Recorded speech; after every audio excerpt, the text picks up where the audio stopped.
yesterday, so I'm going to get on and just kind of talk about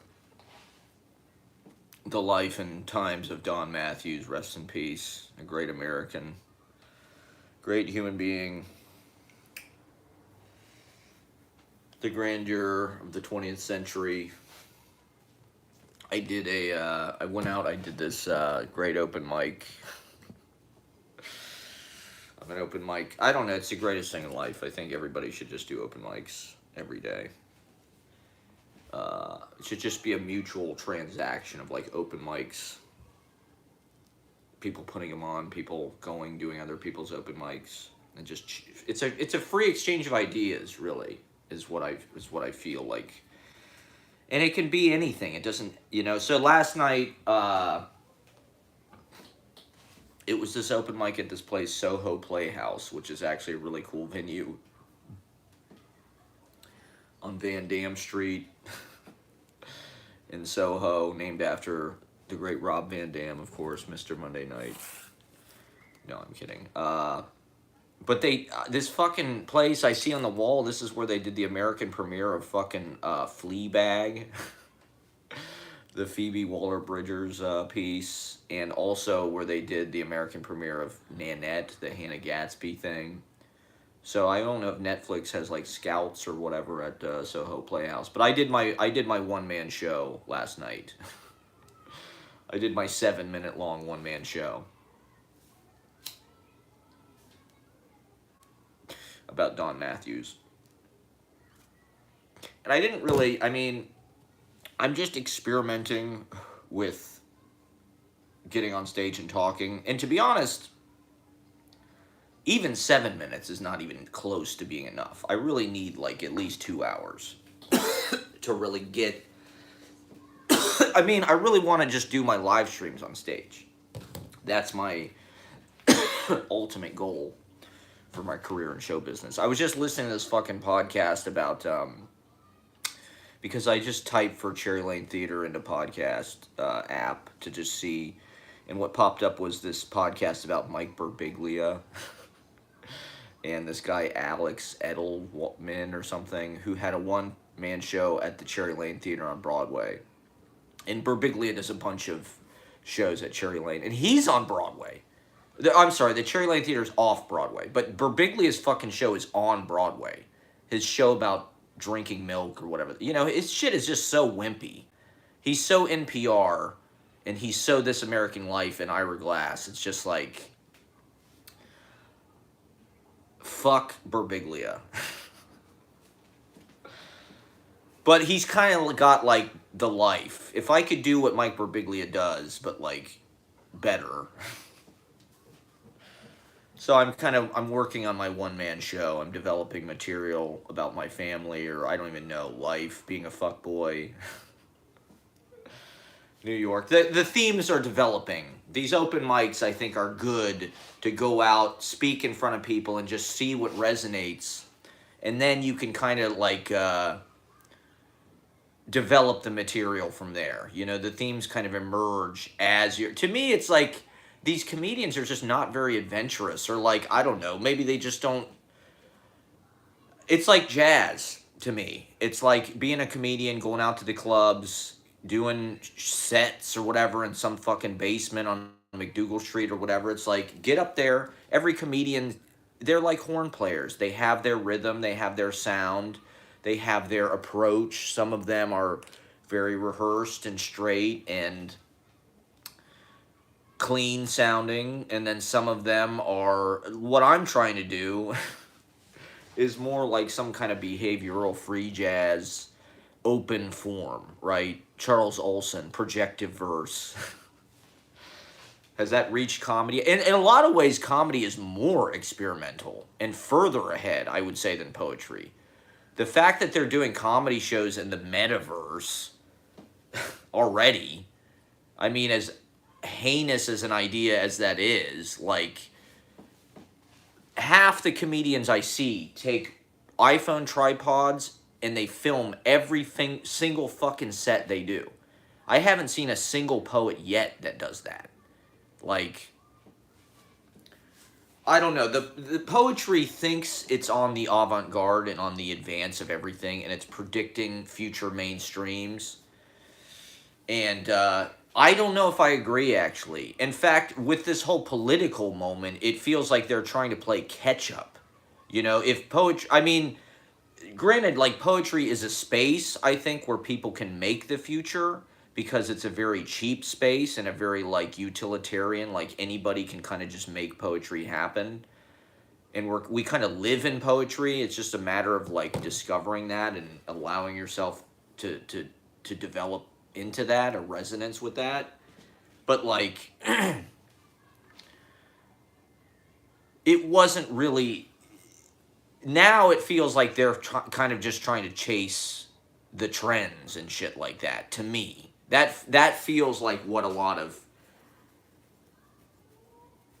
I mean, don't get me wrong, there's people out there that are doing really avant-garde extreme work, but I see that as much, you know, things like Adult Swim and shit were during my lifetime a lot of times on, I would say, the most avant-garde thing that occurred in a way.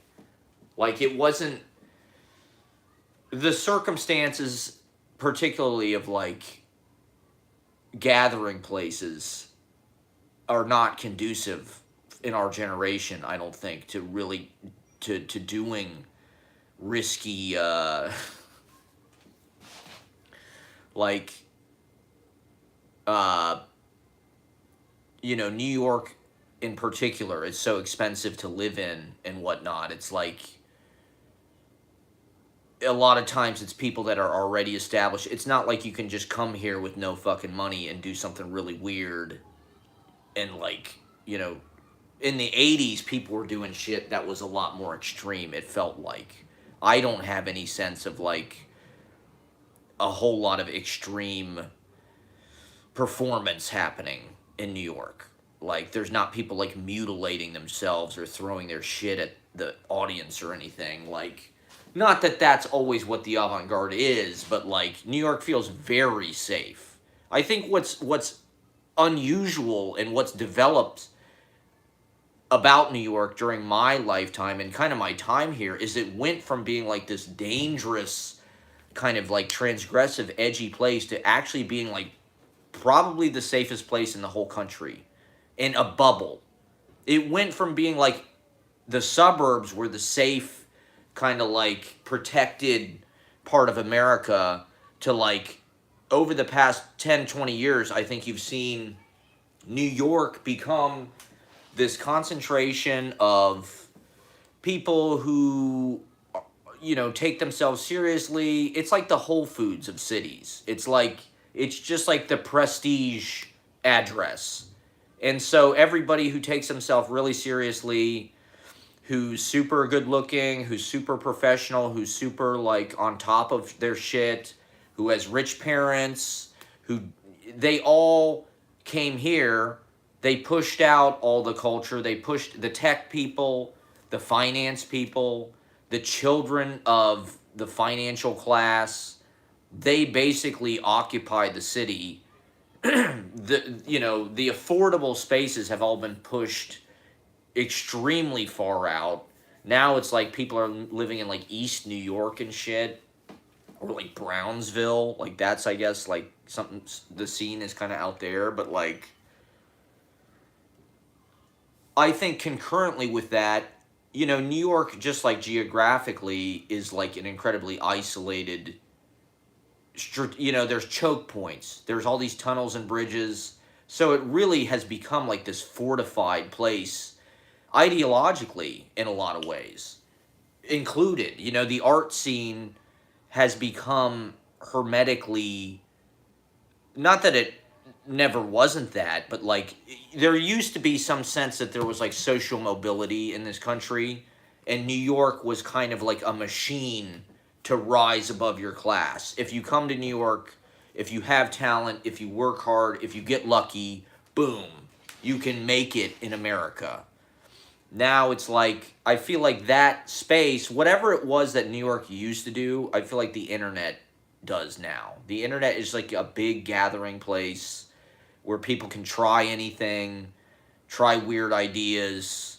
It's kind of dark. It's kind of scary. um, Not to say that New York isn't an exciting place to live or like the best place to live. I think all these things actually make it like an incredibly enjoyable place to live, but that comes with an exclusionary price tag.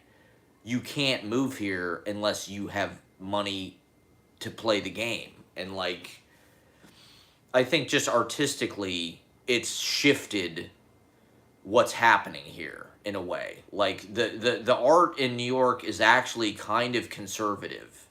And I would say that it's not really avant-garde because it's just a bunch of people that went to art school or they're kind of it's like with bands. When I go and see bands now, I just see a bunch of fucking School of Rock kids.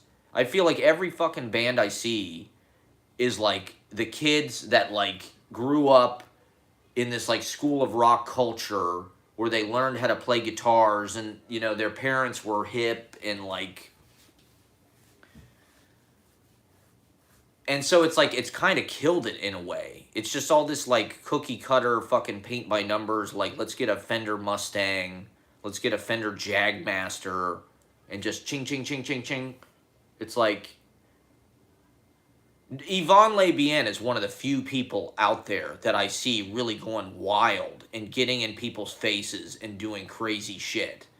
And maybe that's just like yesterday's avant-garde, but like, I feel like, it's like this keep Austin weird, keep Brooklyn weird. It's like part of being weird is like unsettling people, doing shit that's way out of the social norm. Everybody in New York is trying to be so cool and so like veiled. I think that's an Instagram thing too. It's like people totally micromanage their public persona. And so it's like you can very strategically kind of mask your emotions to me it's braver to go out there and really just throw and you don't know what's going to happen. And that's not to, I mean there's still wild, amazing, excellent shit that happens here, but it's not the sense of danger. I think, right? We're the snowflakes. New York is the blizzard. It's the avalanche of snowflakes. And what is we don't want to be, we're sensitive, we don't want to be rocked or we were overprotected by our parents. And so New York is kind of a bubble in that sense. People get offended easily, or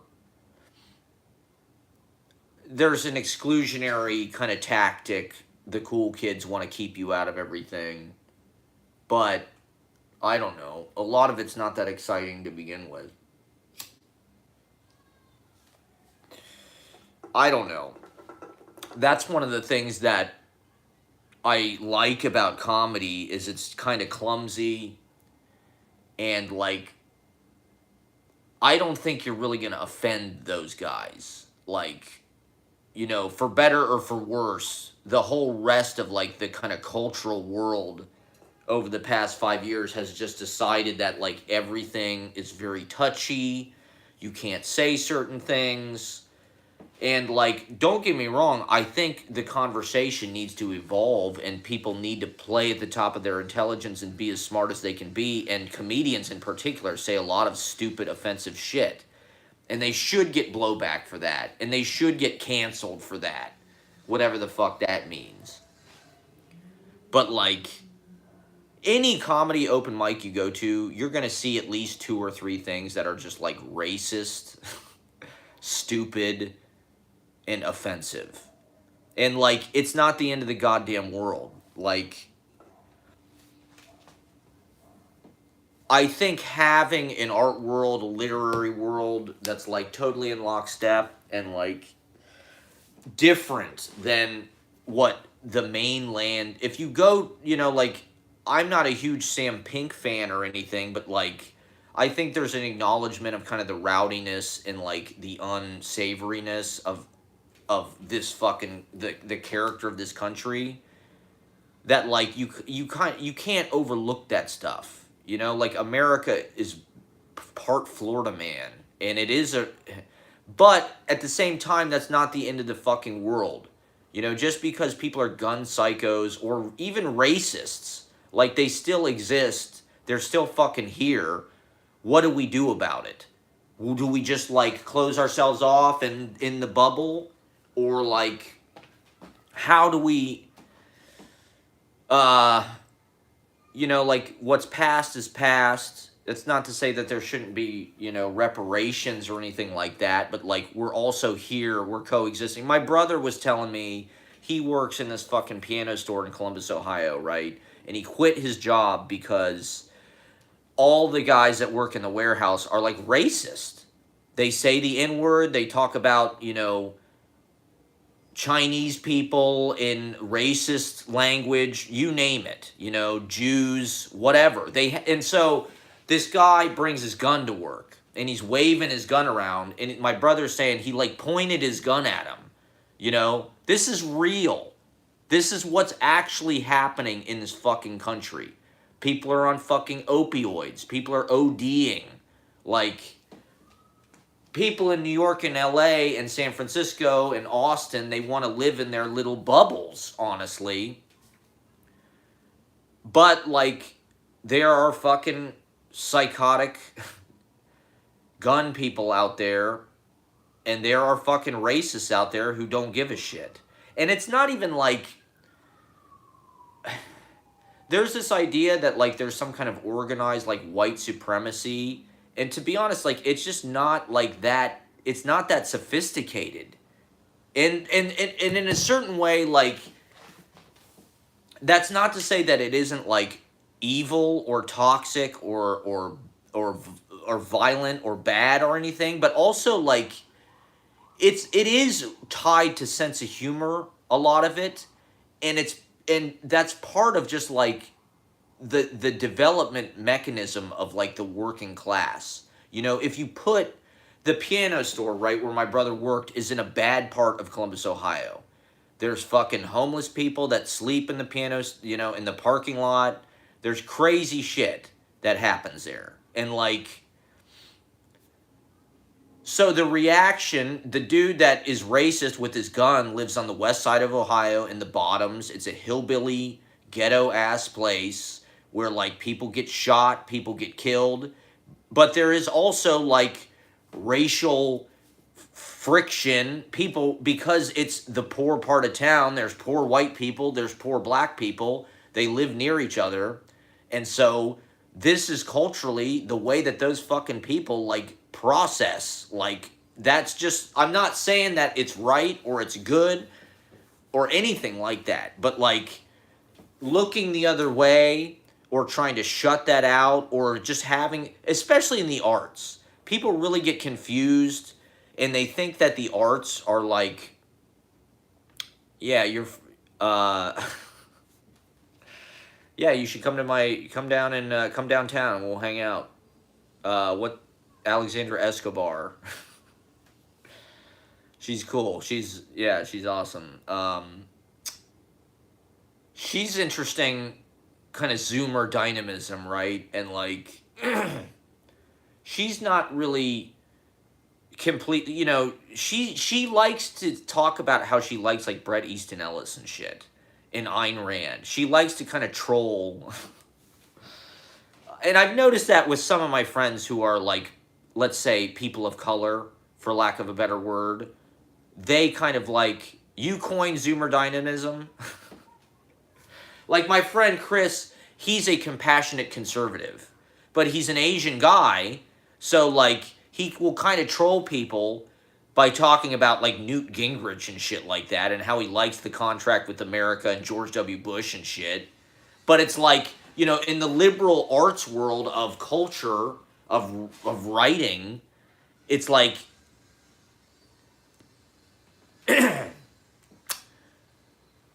that's not really part of what's discussed. It's just like he's given sort of, you know, a consideration because of his race. Whereas it's like, well, actually, politically, he's not that different than like a white upper middle class guy from Ohio. You know, like he's more or less like center right. I think he voted for Romney or whatever. It's like, you know, with the arts, there's this fucking, like, intention that, like, we need to do good politically with this. We need, like, the purpose of this piece of writing, this play, this TV show is to, like, make some political statement that, like, shows people that we're all fucking, like, and, like, you know, this interview in what was it, on Hobart, right? That was kind of on the internet. I don't know if you follow the literary shit, but, like, this dude who went to Iowa was talking shit about, I've talked about it, you know, I'm not on his side or anything at all, but he's, like, complaining that all writers are Democrats. All artists are, like, Democrats and shit. And, like, you have to be a Democrat if you want to be a writer. And it's like,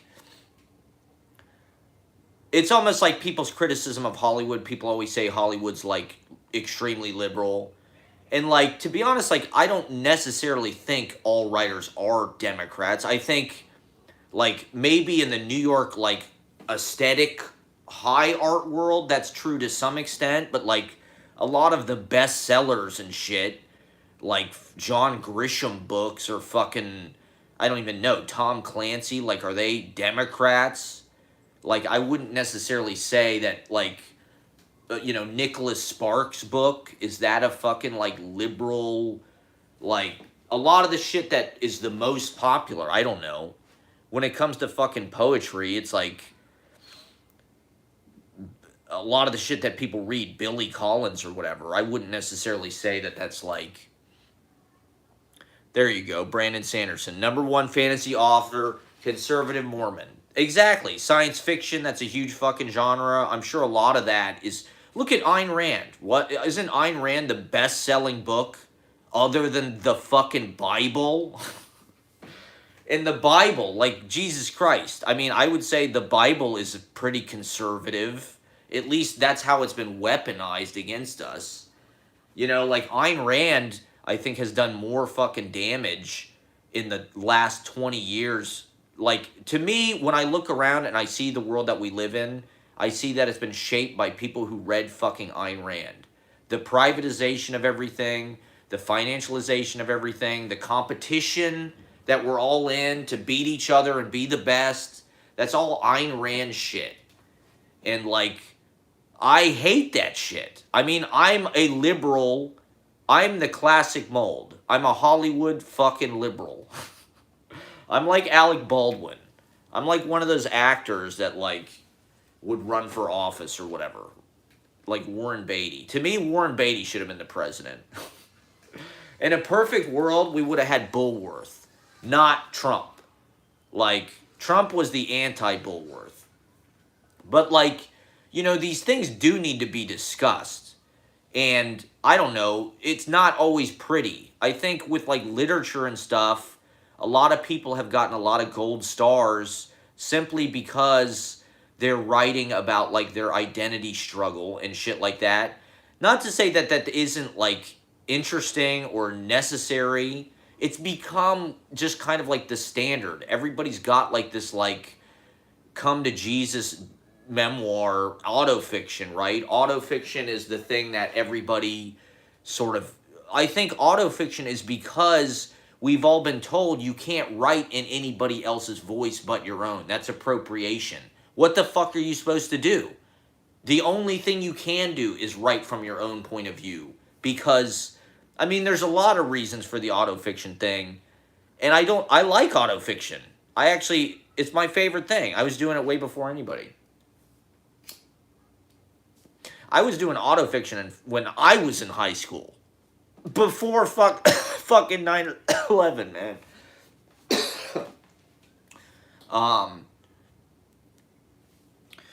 You know, so it's like, it's just a weird fucking position to be in. Because, like, I'm all for, like, the woke politics and all that shit. But they put you in this position where, like, you're the bad guy. So what the fuck are you supposed to do with that? Whereas, like, in this post-Trump, post-pandemic moment, I do feel like things are kind of being broken down and reshuffled in a way. You know, this is something that we see downtown, and to tie back to what I was saying about New York earlier is like, there's all this conservative money here because those are the only fucking people who can afford to live here. People like Peter Thiel, people who take money from Palantir, Curtis Yarvin, whatever the fuck. You know, downtown New York is the children of the Reaganites. It's the children of the venture capitalists. It's the children of the people who watch Fox News, because those are the people who stole all of the fucking money in the 80s. They rewrote the government so they could privatize everything. Well, here's what I'm saying, is like, this is, I think it's a teachable moment, or it's like, you're grifting Teal bucks. Tell me, I want Teal bucks. Tell Peter Thiel to call me. I think with Trump, there was this moment where it was just like everybody, you were either like virtue signaling or like you were going to get canceled. And so like, I don't know a lot about fucking Peter Thiel. It's weird to me that like now there's this conservative interest in aesthetics, right? Because it's New York, everybody wants to move here and be Patti Smith, even though they might be the child of Rupert Murdoch or whatever. And so there's a lot of people downtown, like there has always been, trying to get the golden ticket and trying to be artists, and they're interested in aesthetics. They're interested in literature, but they're not necessarily woke. In fact, they're dirtbag left, or they listen to Red Scare, or they might even be conservatives. They might even be little fucking William F. Buckleys running around. That's not necessarily anything new. You know, there was always Norman Podhoretz, or whatever the fuck that guy's name was. There was always like, I don't know, was the Partisan Review conservative? There's always been conservative literary hoity-toity, like Tom Wolfe. He voted for George W. Bush twice. He admitted it in his fucking filthy white suit, the cocksucker. Oh, here we go. Now I got... Are you guys... Feel free to chime in or with your opinions about any of this.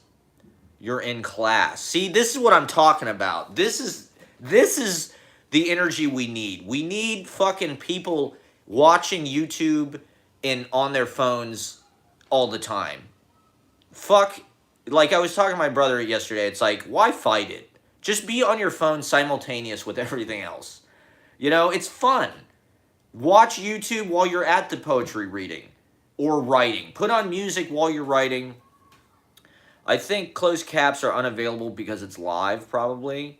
I always prefer people to watch my videos with the closed captions on because they're meant to be read. They're meant to be literary devices. And so I think closed captions, fucking, I can't believe I have 3 people watching. Did you tell all your Zoomer Dynamism friends to fucking crash my live stream? The bandwidth, I don't know if we can handle this much viewership. It might crash the whole fucking server or whatever. Yeah, you're watching it in class. What class are you in? Are you in workshop with all the other conservatives? Oh, you did? Sam H found out about the live streams on their own. All right. I thought Ashley was just like, oh, Kiwi Mountain's on. You guys got to meet Kiwi Mountain. Kiwi Mountain is, what are you, in Norway? Kiwi Mountain's on welfare in Norway. He's the only person that watches fucking my live streams before you guys. All right, this is great. Now we're creating a scene here. Now there's something really happening here. We've gone international. We've got 2 continents here. Fiction workshop. All right, what are you teaching? What are you learning about?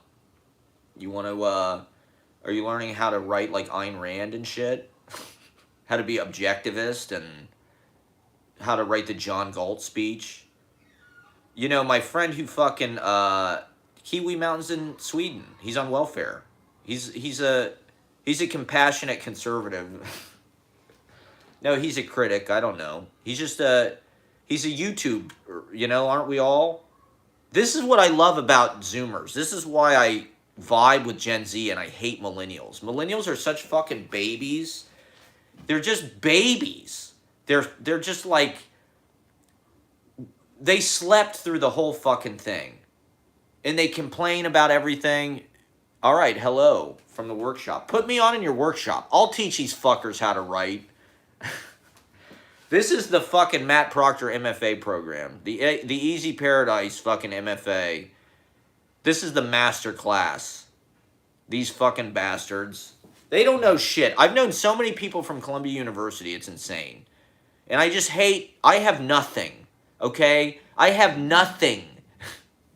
These people from Columbia get everything. And they're, you know, it's Silver Spoon, which is fine.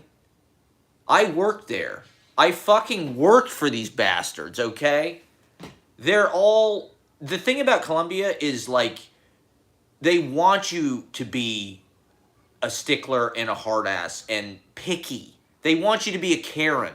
Columbia is the Karen fucking academy. That's where they're training future Karens. That's all. I got strong Karen energy. Put me on speakerphone in your fiction class, okay? I'm crashing. Frankly Fabulous is crashing the MFA at Columbia. All right. Yeah, let's do it. Sam H., come downtown. We'll hang out. You guys need to come to my apartment. We're going to do a workshop, okay? And we're going to do, we're going to have a poetry. We're going to do collaborations. And we're going to make paintings. And we're going to do drugs. We're going to do acid. This is what you're supposed to do in New York. You're supposed to do acid and peyote and mushrooms and collaborate. Collaborate, Columbia fiction, fuckheads. Karens of Columbia University. You need to get your ass down to fucking my apartment right now. Get the fiction workshop to come down here. We're with Kiwi Mountain. We'll go to One Star, Ashley's favorite bar, where the music is so great and the vibe is just unparalleled. One Star was probably the lamest bar you've been to in like ever, probably. It was just nearby. Oh yeah, let's get Thurston to come down. I've got some guitars and shit. Or I just want you guys to see my library. I think we need to get a workshop, and we'll just talk about poetry. And we'll collaborate on paintings with language in the paintings. I've got my video cameras set up. We'll go live. We'll take the internet by storm. I've got a projector so we can watch some, we can project some videos. So let me know. Oh yeah, I have acoustic guitars. I got electric guitars. I got a keyboard. I got a glockenspiel. I've got this dude is gonna shit when he finds out Thurston Moore has been in his apartment. Thurston would love to. I like that. See, I always like playing different guitars. Yeah, he can play my guitar anytime. Tell him to come jam. Is he in New York? Probably not. But anybody, get your friends, get your Zoomer friends to come over. We'll just have a nice salon. We'll have a salon. That's right. Was that Timothy Donnelly? Tell Timothy Donnelly I'm coming for him. He's ruined my life. I never even applied to grad school, really. The time I applied to Long Island University, Brooklyn, and I got in. And Lewis Warsh, and I just didn't go because I'm poor. But, you know, my big thing with MFA programs, it's honestly personal because, oh, Sam plays banjo, cool. Come bring a banjo over. We'll do some bluegrass. We'll play Rocky Top. Well, okay. There's so much to talk about. Yeah, we'll go to the art galleries. There's art galleries around here. We'll get some beers. And, you know, we're downtown to fucking fully funded. Yeah, that's a good idea. I mean, Okay, here's my personal. I I met this girl who boyfriend got an MFA from Columbia, and he got like a fellowship, and he was really this hot shot guy. Cafe downstairs is out on Columbia. I worked at Columbia. Okay, I have Columbia connections. I worked there for 2 fucking years. I need to email them to get my job back. Actually, I probably should be doing that right now, but I'm trying to go viral instead. See, the only people who get me are like Thurston Moore's employees. They're literally like my audience. What's at Pace Gallery tonight? Who's reading? I think I'm supposed to work. I think I'm supposed to film this thing at Poetry Project. Catherine Faw went to Columbia. That's why her book got published with FSG. You know, I read Catherine Lacey's book. It was garbage. I saw Jonathan Galassi eating dining al fresco last night on 6th Avenue south of Houston at Chi Chi in Soho. Jonathan Galassi, the head maestro of FSG. I think FSG is like the most prestigious. David Lynch is at Pace Gallery. Oh, it's an exhibition. It's his opening. Hell yeah, I'll go to that. Do you think I'll be able to get in? Oh, yeah. I don't know if I'm supposed to work or not. They haven't emailed me about it, so I'm not sure. I'm going to go do an open mic. I'm always doing open mics. That's become my life over the last few months. I haven't really been doing art stuff. Poetry world pisses me off, to be honest. They're just snobs. They're all fucking snobs. Because I'm a fucking New Yorker. Because I live in downtown Manhattan, for Christ's sake, okay? This is how we talk when we live in fucking downtown Manhattan, okay? The David Lynch thing is at 6 o'clock. If it's at 6, I'm supposed to go to Matthew Silver's open mic at 6.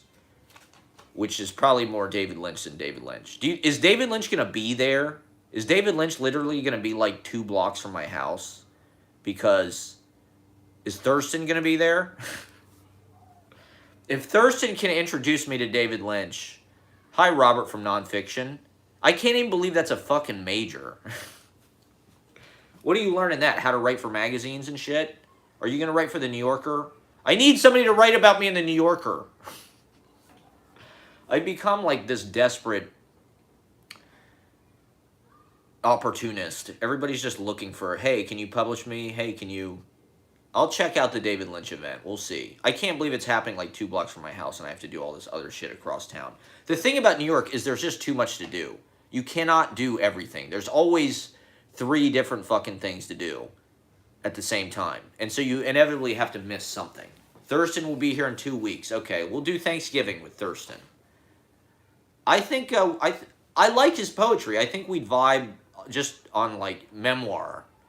You can't major in that. I hate the term memoir because what the fuck is the difference between autofiction and a memoir? It's the same fucking thing.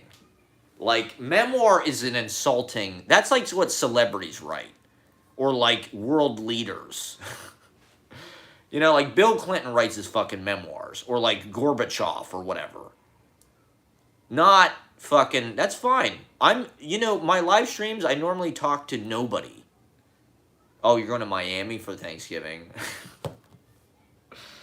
With Thurston? He loves Miami. Like, please tell Thurston Moore that I know... I've never even heard a Sonic Youth song, okay? So I'm not some Sonic Youth fanboy who's, like, after him for, like, his super rock... I like his poetry. And he likes a lot of... He's really into Clark Coolidge. He has a band with Clark Coolidge. How fucking cool is that? To me, I don't think you could get any fucking... A lot of people don't accept autofiction as memoir. I understand. There is a difference. There clearly is a difference. But... all those guys love Miami. Iggy Pop lives in Miami. It's probably raw down there. I need to get down to Miami soon. I need to see Miami with my own eyes. My brother's been going to Miami a bunch. He's been to Miami like 2 or 3 times over the last couple years. Like, he's always going to fucking Florida with his girlfriend. I haven't been to Florida since 2008, I think.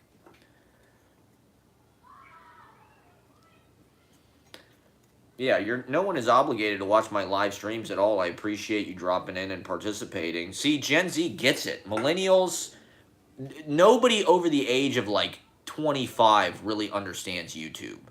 Like, my parents get YouTube.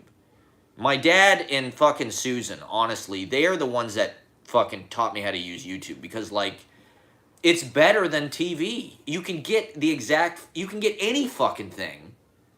And as a creator, I think YouTube is like the last, I think fucking, you went to Florida for what part? Miami?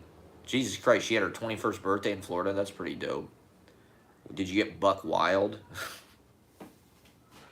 Was that on spring break? My family lived in Panama City Beach, Florida, but they all died.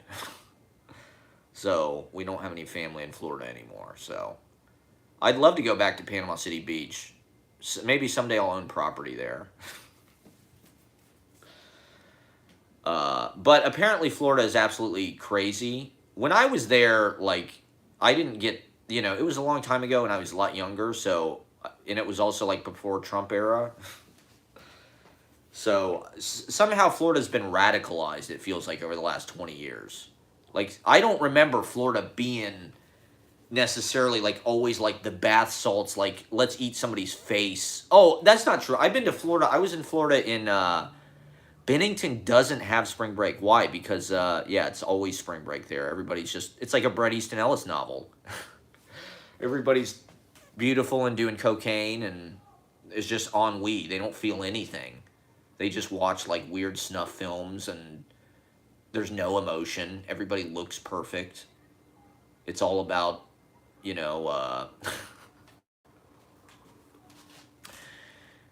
being sexy and demure and apathetic appearing. Just like, I mean, how many Bennington people come to New York? Like, is New York heavily Benningtoned up? Ann Waldman went to fucking Bennington. Like, what is it about Bennington? It seems like a unique place. Is it Ivy League? It's not really, you replace ennui with God. Are you secretly religious or something? Are you secretly Christian, compassionate conservative? Is that why you like Ayn Rand and Bret Easton Ellis? I don't know why these people always find me. Probably because I will talk to anybody. Wow, you're wearing a Byzantine cross choker.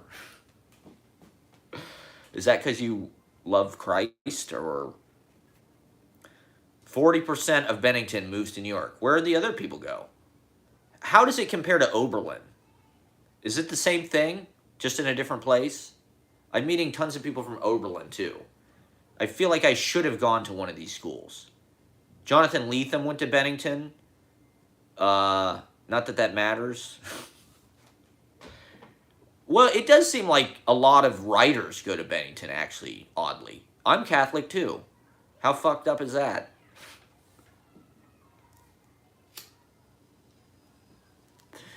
I do feel, oh, that's right, you went to the cloisters. Man, you are a sister in Christ, aren't you? God bless you. Bennington is supreme! Says Alumni 2022, Ashley Escobar in the newsletter. Chelsea Hodson went to Bennington, I know that. Doesn't she edit the fucking magazine or something? Their magazine seems pretty legit. Donna Tartt. Do you think Bennington is the #1 writers? I don't know. I gotta say all my favorite writers went to... To be honest, none of my favorite writers went to fucking programs. They all learned how to do it in New York. That's why I fucking moved here. To me, New York was the writing program. New York was the fucking... This is my lecture, goddammit. That's all I do. Oh, at Bennington. Yeah. Can you get me... Do you have... Yeah, she was really nice. I met her briefly once, and she was very nice. I was surprised. Because she seems like, super goth and, like... intense. Like she drinks blood or something. She was so nice. Yeah, are you on the student committee there? Can you get me some money? I want to do a college tour. People my age don't get me. They're too dumb. You have to write for the future. They're wimps. All these people who do anything to get published are fucking wimps. I cannot stand these fucking magazine poems. The iPad freshman. That's my audience. Put me on every iPad at Bennington, like that YouTube album. Can they just load me automatically in? Next time you live stream so I can... Yeah, can you email me to all of your contacts? You have got, like, the best Rolodex. You know everybody. You've only been in New York for, like, 2 minutes, and you already met everybody. I'm 37. There are people looking at you. Why? Because I'm being so loud? Kiwi Mountain always asks these insulting questions. I'm glad to have some people on my side finally in the fucking live stream.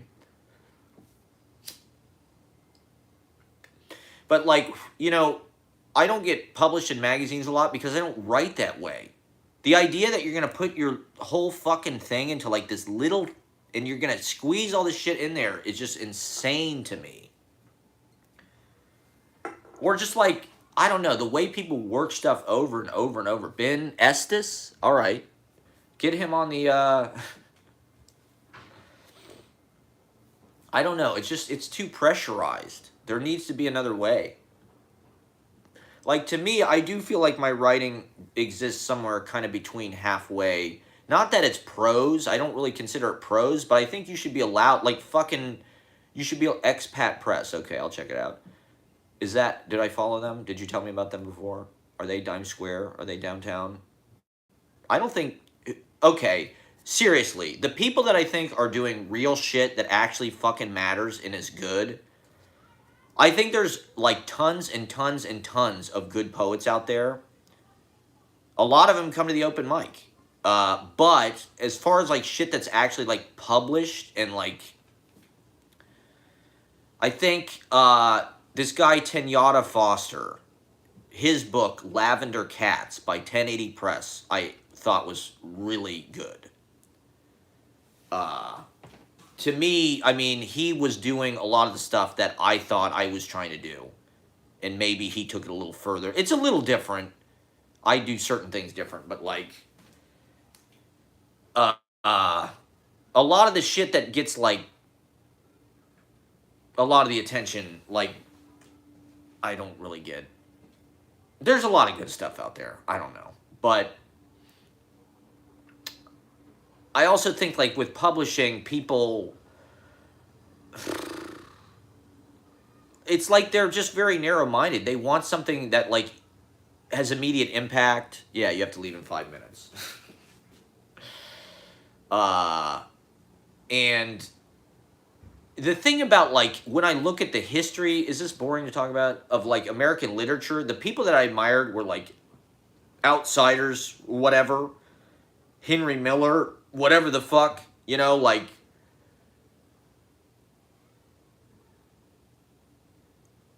you know, just because you have some book published at FSG, like, when I picked up, like, the Columbia shit, man, Catherine Lacey's book, Nobody Is Ever Missing, she went to Columbia, she got published by FSG. I don't think the editors know what they're doing, man. I think this new generation of editors, I think millennials in particular... I'm excited for Zoomers, because Zoomers do feel like...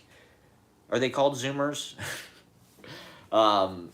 Gen Z. They're actually, like, putting shit out there and, like, putting emotion into it. Putting, like...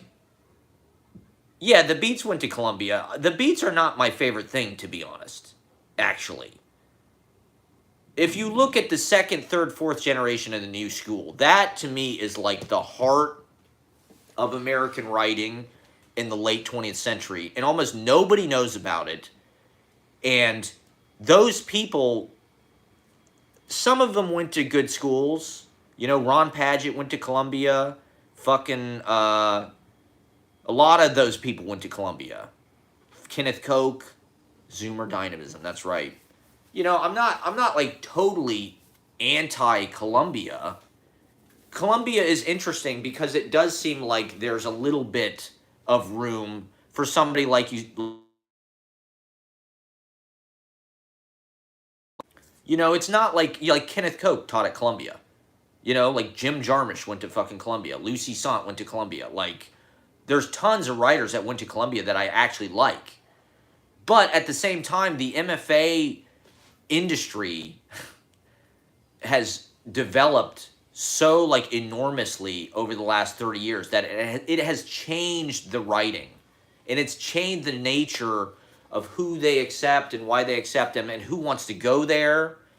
You know, a lot more people want to get MFAs now. That's why there's all these programs, because people want to be writers. They want to escape jobs that suck. They want to be professors, or they want to get paid to write, even if only in like some kind of dream fantasy version. Like,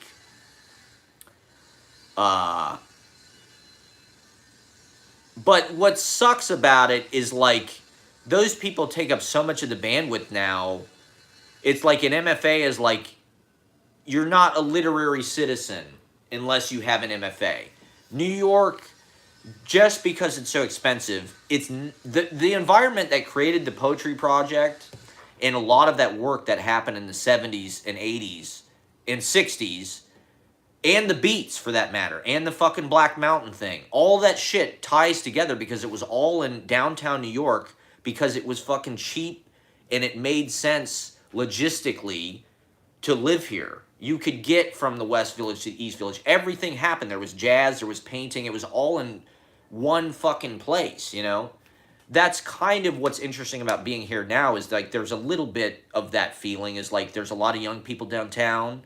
There's a lot of people trying to be writers, starting magazines.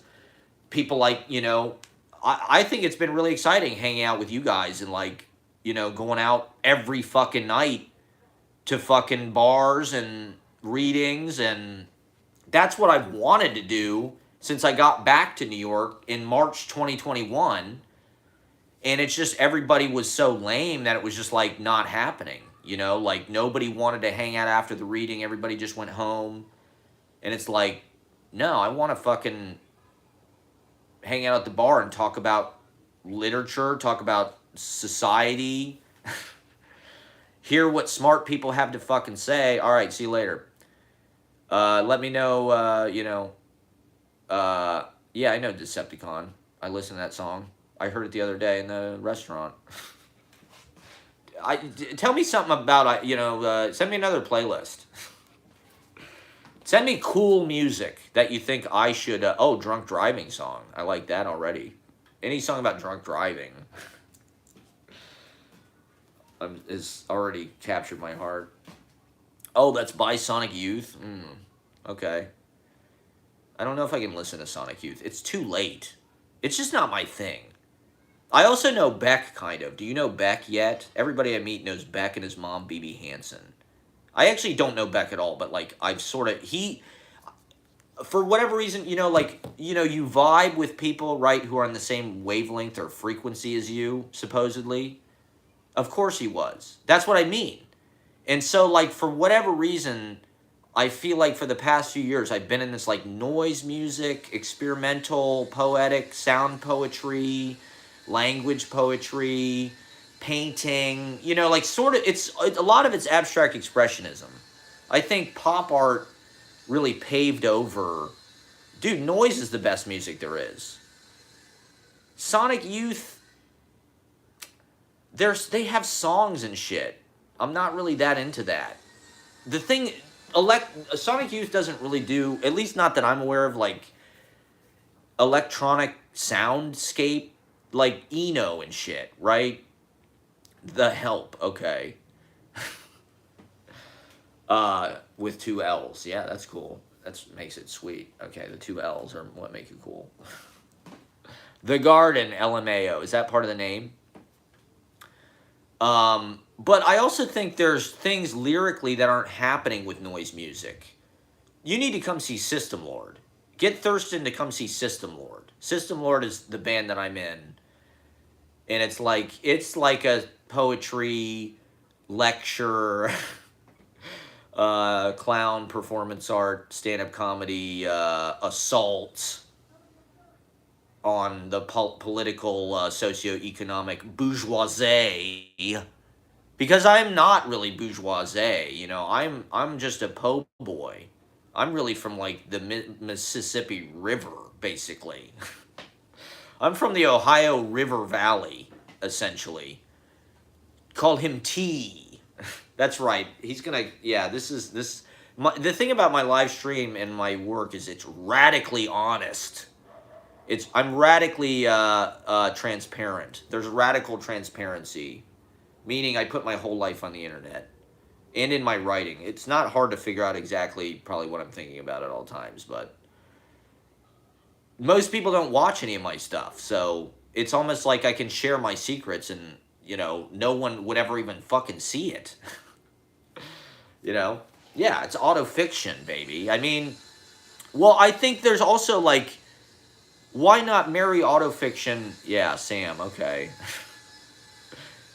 I've noticed my live streams have been getting views, so I'm like, okay, maybe I'm glad people are finally watching them. This is literally all I did during the pandemic, is I live streamed for like, 7 hours a day.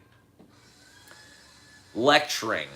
I had these high schoolers in Atlanta, Georgia that were really into my poetry. They said I had bars. Bye. Yeah, hit me up. We'll go to Bella Ciao. And we'll talk more about the Algonquin. I think we should restart the Algonquin Round Table. I was listening to a podcast about that Algonquin Round Table. Why don't we just go hang out there and have like witty conversations and live stream it?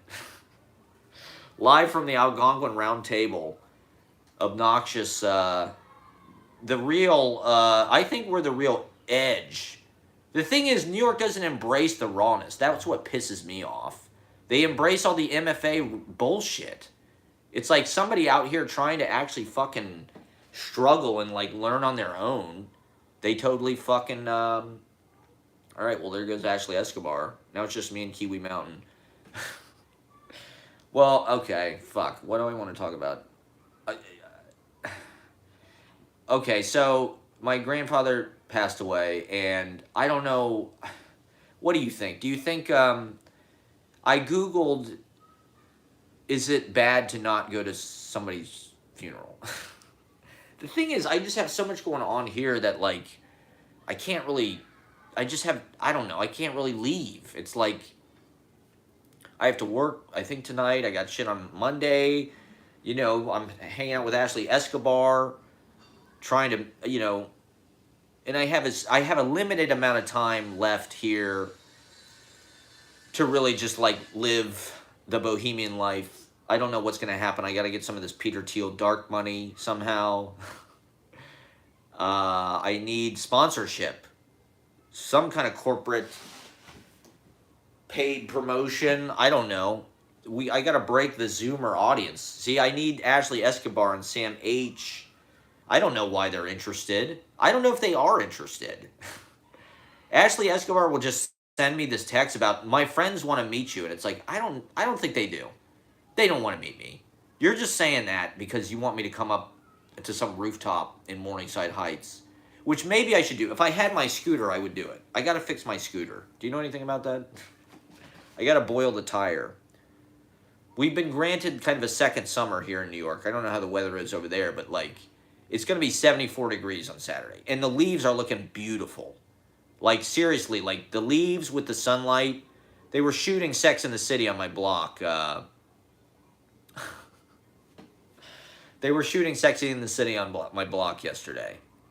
And I also saw them shooting Secession the other day in Central Park. So Hollywood, I heard this guy in the grocery store say something about how Hollywood is in New York too, which I thought, especially in this neighborhood. Law and Order shoots near here, and Dick Wolf shoots like right down the street. Dick Wolf Productions, Chelsea Piers. Right. Thank you, Kiwi Mountain, for always setting things straight. What are you doing today? What time is it there? Because I always get on about this time, sometime in the afternoon, and you're down to watch. So what time is it there? It's got to be like what? In the evening, maybe 10 p.m. Uh, is that right? Yeah, I think so. 8 p.m. So I don't know. Part of what I'm doing is it's 7:30. 1900 hours 28 minutes. um, do you like Mike Birbiglia? What other live streams do you watch? I'm curious. What other shit do you? Because like, okay, here's. I feel like people do not know how to use YouTube properly, and that's why I like these Zoomers because they actually get it. It's like you subscribe to people that you know. It's just like all the other social media. People are putting out content. It's just I feel like I can actually present the real YouTube. I feel like you can put real content. Like to me, Instagram is not really content. It's like it's promotion. It's marketing. It's like here's a show that I'm doing. Here's an ad, for something. For myself, basically. It's an ad for my ego. It's an ad for my whatever the fuck it is. I mean, it's also a tool for sharing, like here's pictures of my baby or my vacation or whatever, but like that's not the same as like a fucking TV show or a movie or a song. Like people don't listen to fucking music on Instagram. They listen to music on Spotify, right?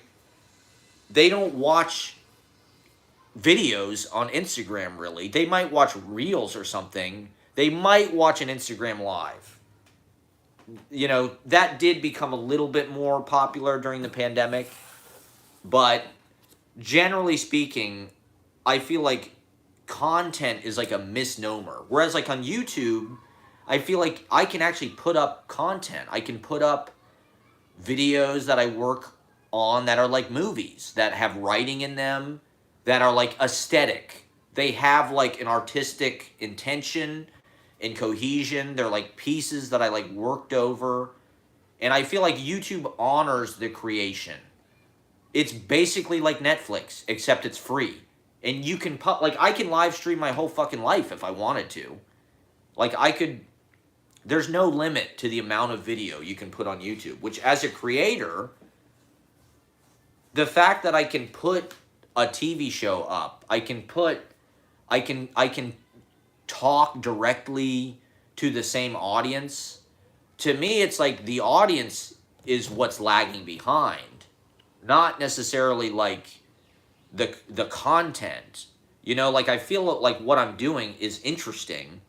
It's just anybody who's like a millennial and older would see this and just be like, well, this is annoying. This is just this guy talking. Whereas like Zoomers, they're used to being on fucking YouTube. They grew up with it. They grew up with PewDiePie. YouTube is curiously kind of oriented toward children for whatever reason. I guess because it's the babysitter and it's on the device. So like little kids are playing with iPads and shit. They're watching YouTube videos. But like every single video you post on YouTube, you have to answer, yes, is this made for kids? Or no, it's not made for kids. That's like the one required question they ask you. Because they do want to, like, protect the fucking... Yeah. Well, you're smart. And you're on welfare in Norway. So, like... you have time on to do it. See, this is what I don't get. It's like, people would rather get on Amazon Prime... or even Roku. Like, my mom has got a Roku. She'll watch, like... the fucking generic, whatever the TV, I forget the name of the TV channels on the Roku, and it's like, you can find anything you want. There's movies on YouTube. There's full fucking length movies on YouTube. Like, you can watch any fucking music video ever. You can watch live concerts. To me, it's almost like the concept of like bootlegging. I realize sort of subconsciously, like, I've become like a bootlegger in a way. As far as like I film these open mics I do, I film performance. I was live streaming so hard, obviously. Is it still on? Let me get my charger real fast.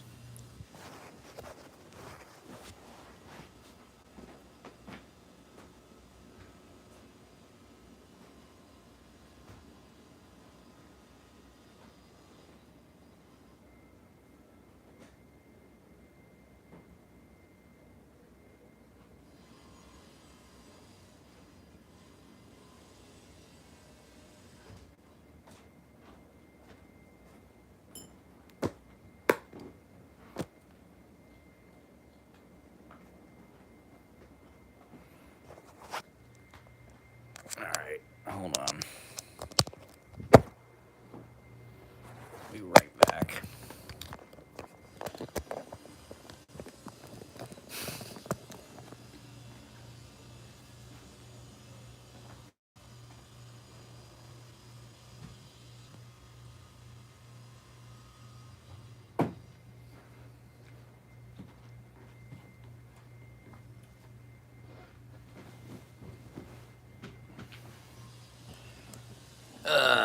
Okay, here we go. You're on a break. My phone overheated because I was live streaming so hard. Thank you. I mean, I appreciate you watching because that guy fucking Kiwi Mountain who gets on just asks kind of insulting questions. Alright, here we are.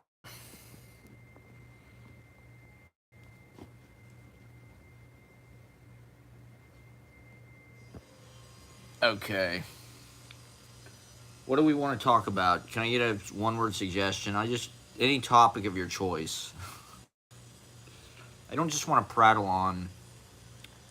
Oh, my grandpa died. My grandpa died. Did I tell you that? He died yesterday. So I'm debating. Well, I'm not debating, but I don't know. It's so nice in New York right now. Yeah, it's no. I mean, he was old. He was, but I did my 7 minutes. I did my 7 minute one man show last night at the Soho Playhouse. I don't know. Thank you. That's very kind of you. Thank you. It was okay. I mean, I was just trying to get personal. You know, I was trying to just like. I mean, it wasn't. What kind of wisdom do I want to impart onto the fiction students? Read Bernadette Mayer. Fiction. I think fiction is actually kind of exciting. In a certain way, I think it's more poetic than poetry because you're actually using your imagination. And to be honest, when I was in college, I wanted to do fiction. And I couldn't get into the fucking fiction classes because they were always full. So I took creative nonfiction, which I didn't really realize it at the time was sort of like, well, I think they're imagination in different ways. Okay, hear me out. This is a one-way lecture, okay? You shut your fucking... Dr. Proctor, emeritus fucking PhD in late 20th century poetics, is holding forth, god damn it. Oh, I'm sorry, I'm yelling. I'm sorry. I didn't mean it. Well, no, I want to talk about fiction. Okay. That was to all the fiction kids at Columbia, okay? That's why there was... You need to bust some heads, okay? With the Karens. I don't know.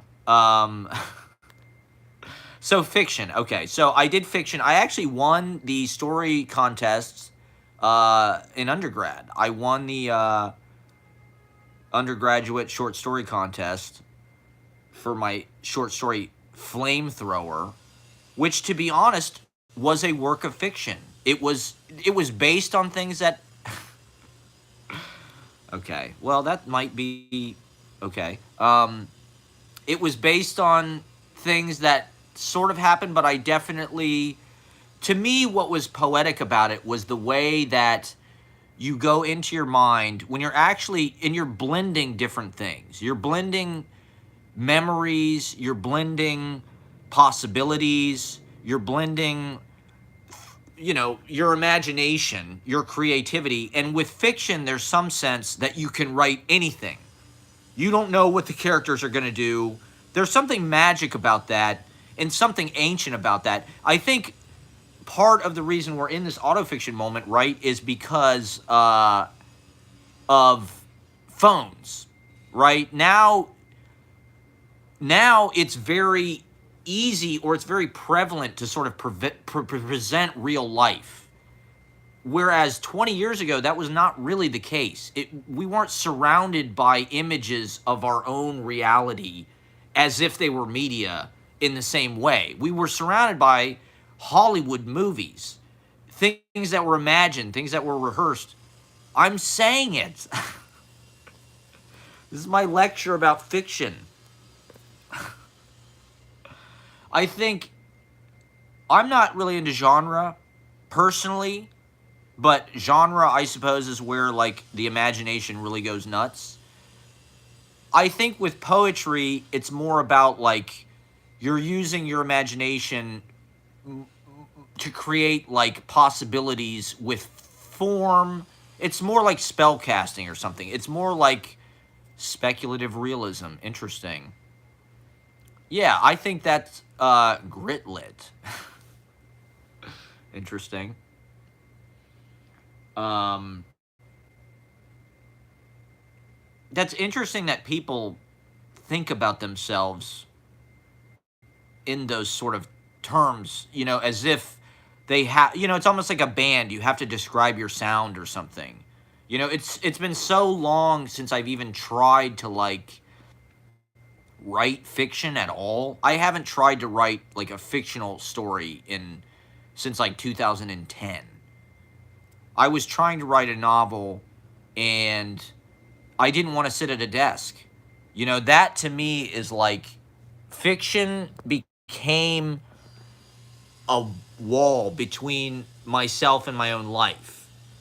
It felt like in order to be a writer, you have to sacrifice a lot of your time to sitting down and like imagining possibilities, imagining things that might happen. And I didn't really want to do that. I wanted to apply my creativity. Oh, all right, cool. Thank you. I wanted to apply my creativity to my actual life, and I wanted to live my life. I wasn't coming from Columbus, Ohio. I wasn't going to move to New York and spend my whole fucking time in New York at a desk writing a novel or something. I wanted to go out and meet people and live. And I think the New York school, right, Frank O'Hara in particular, is the poet that kind of takes you in New York and says, you can write while you're living. You're walking around Times Square. He's writing, I do this, like that. He writes his poems on his, what about Ansel Berrigan? He writes his poems on his lunch break,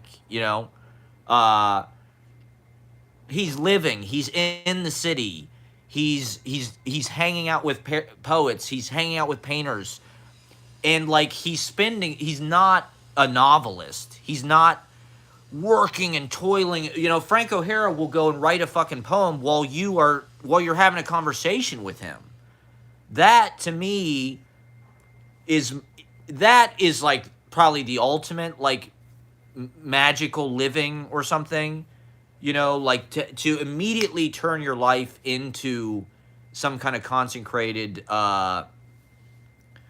They should get all these people in these. This is the MFA. This is a class, okay? This is now required curriculum for all the Bennington, Columbia, all the Dime Square. Come to the open mic. That's part of the extended lecture system. And everybody can come and lecture on what they want to talk about. Come read your short stories. Come read your gritlit and your speculative realism. Now, my friend Maddie was saying he was writing a piece of speculative fiction. What does that mean? What does speculative mean? because I have heard this word a few times. And to be honest, like, I do think, thank you. I do think it's kind of annoying. This is just like hanging out, you know? It's just like hanging out. You know, you're uptown, you're in class, you're on your break. I'm downtown, I'm in my pajamas, and we're hanging out. See, that's the miracle of the internet. It's not all bad. It's not all tentacle porn. Um, do they like stand-up comedy? What do they think about stand-up comedy? I'm curious. You didn't tell me what speculative means either. Uh, are there a lot of people writing like crazy, fucking, imaginative stories? I'm Matt Proctor. I'm an outsider of the academy. Maybe I should apply it to Columbia. Can I get in? Will you write me a letter of recommendation? Can I get 2 letters of recommendation from the students? Tell them that I'm the Goodwill Hunting of Columbia. I'm like the unknown toiling away in the AV department at Uris Business School. And then I'm like, you know, I'm the secret like savant of I respect a lot of people who went there. I guess I'm just jealous. It's like the ultimate like status it's Ivy League and it's in Manhattan. Like Jesus Christ. To go to Columbia, especially as a writer, I just feel like you're just hooked in. Here's the advice I'll give to these fucking writers is just like go for it. Do what Ashley Escobar does. Go out every fucking night, meet goddamn Thurston Moore, meet Jonathan Galassi, meet fucking Catherine Faw. I haven't read any of her writing yet, so I can't really say. But she wouldn't shake my hand. I was introduced by Catherine Faw at a reading. They need to go out. That's what I'm telling them. That's actually the most important thing. They need to get below 14th Street, and they need to come to KGB, and that's where they'll connect in. That's where they can connect into downtown, into all the fucking, like, future, you know, because once you graduate from college, this is a guy I don't want to meet. Okay, well, it's not for everybody. You don't want my workshop to tap in. They play Never Have I Ever. That's okay. I welcome everybody. It's an open mic, but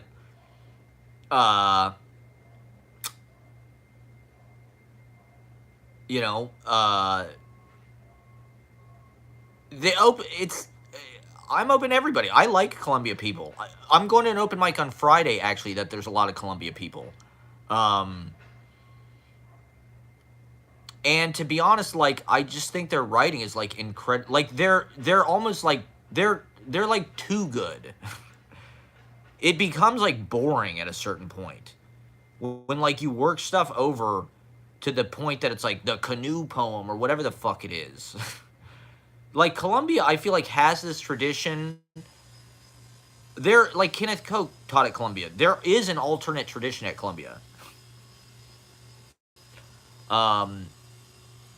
That's what I want to say to the fiction kids. They should be at the Algonquin Hotel. They should be at KGB Monday night. That's like hoity. All right, go back to class. Thank you for watching. Thank you for tapping me in, you know, and putting me on blast in Columbia. Thank you for we're infiltrating together. Thank you for smuggling me in to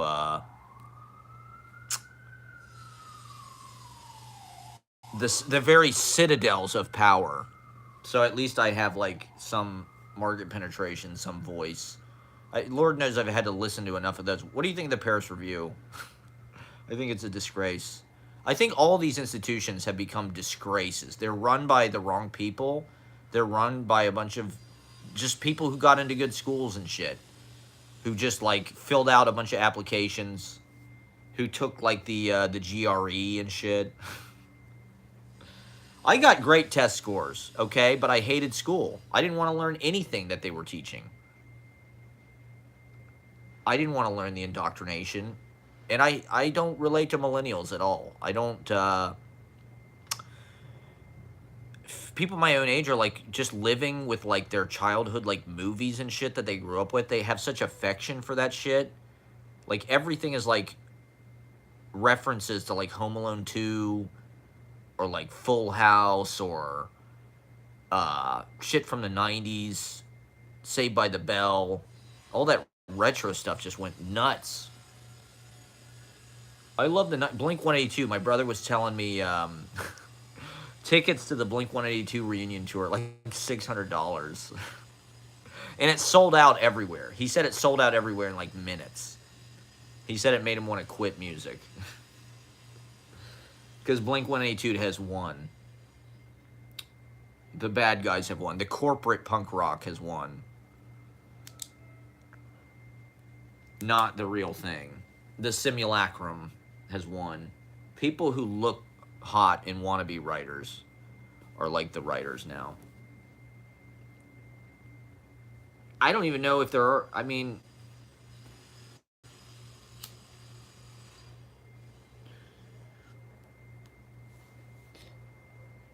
uh,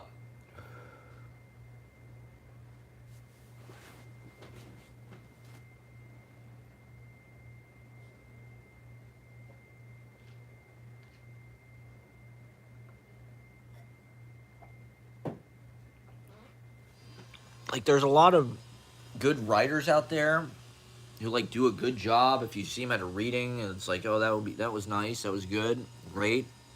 But I don't know. I don't feel like there's that many spirits out there. I don't meet that many writers that I'm like, holy shit, like this person.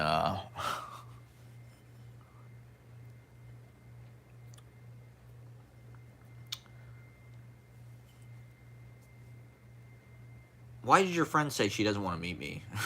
It's because I'm a mansplainer. I'm a white guy with glasses who looks like Rivers Cuomo, mansplaining.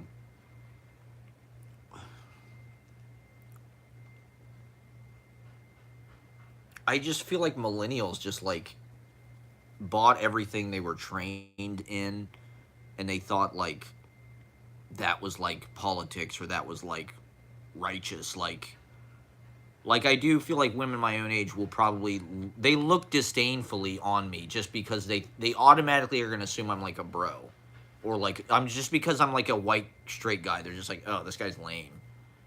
Like I don't want to meet this guy. I don't know that person may have been a Zoomer who said that, but I don't know. It seems to me like Zoomers or people who aren't white women are almost like more excited to meet me in a way. White women, white feminists.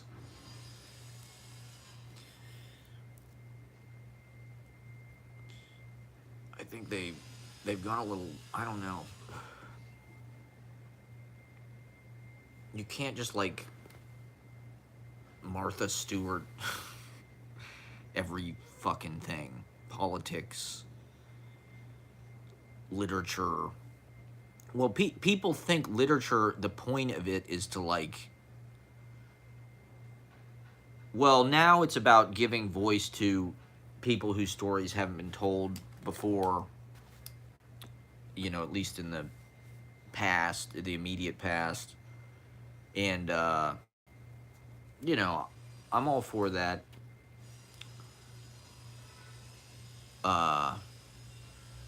Absolutely.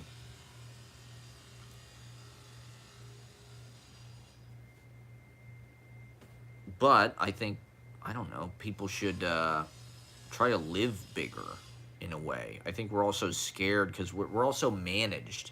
Our phones kind of manage us. We're medicated, our jobs. People don't think they can afford to make mistakes.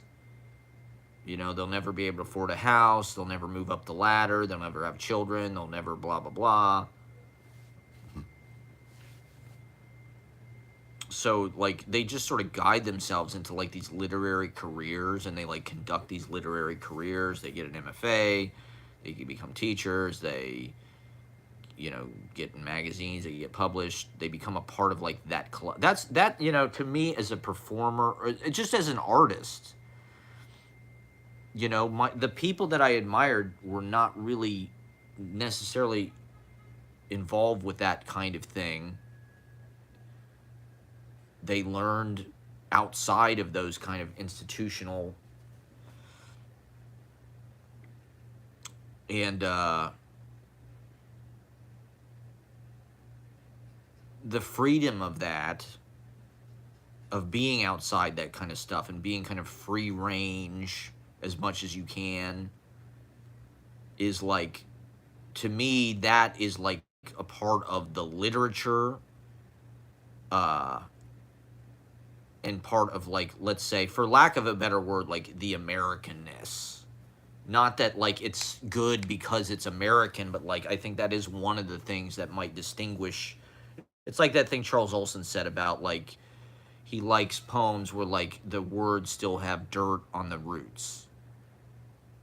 Like that seems, not that that's like exclusively American or something per se, but I think there's a quality to like, there's an outdoors maybe quality to a lot of it. Walt Whitman or something, or even, I mean, even Emily Dickinson. There's like a wildness to it, even though it's kind of contained. There's like this flashes of power and lightning and like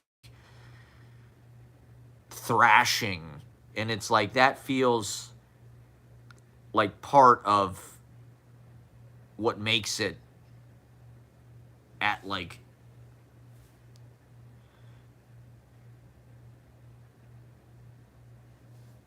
the center of what makes it like a sacred thing to this place,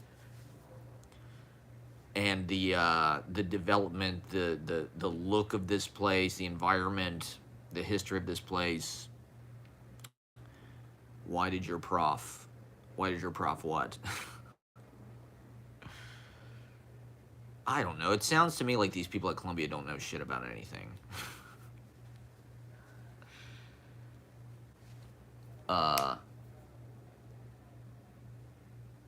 I mean, are people really interested in, like, I don't know anything about the Algonquin Round Table. Like, I like Dorothy Parker.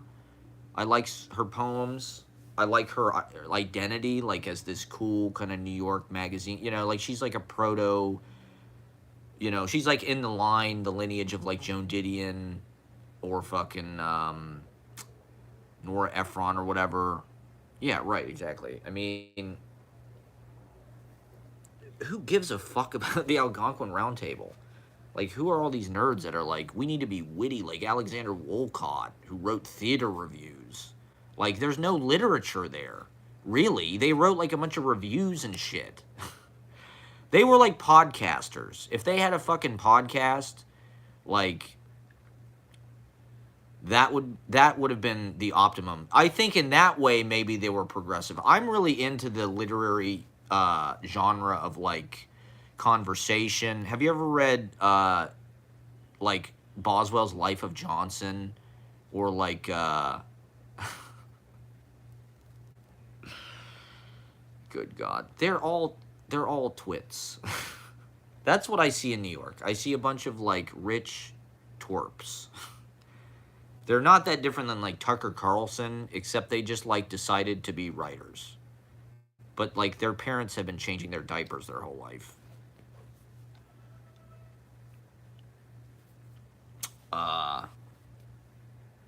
I was talking about goddamn Boswell's Life of Johnson. Or like Johnson's Lives of the Poets. Boswell would just follow Johnson around writing down the shit he said. Yeah, I need closed captions. Yeah, turn on later, the lecture. There's a lot. If you go back through my lives, there's a bunch of them from the pandemic and shit. I was literally on the fucking live stream, like, a lot during the... I'm going to publish it as a super novel.